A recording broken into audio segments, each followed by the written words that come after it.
So what you're gonna have to do is let's click on our audio and let's go here to Fairlight right over here.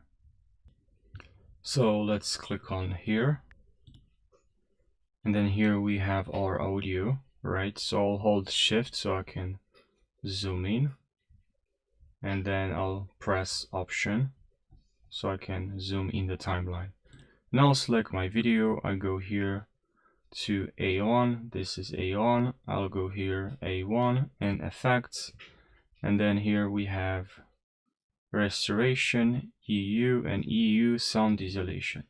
And that's all you have to do. This now it removed the background sound, the background noise completely in just under one click, under 1 minute. Okay, so I hope you found this tutorial helpful. If you found this helpful, let me know in the comment section. Subscribe, like this video, and thanks for watching and take care.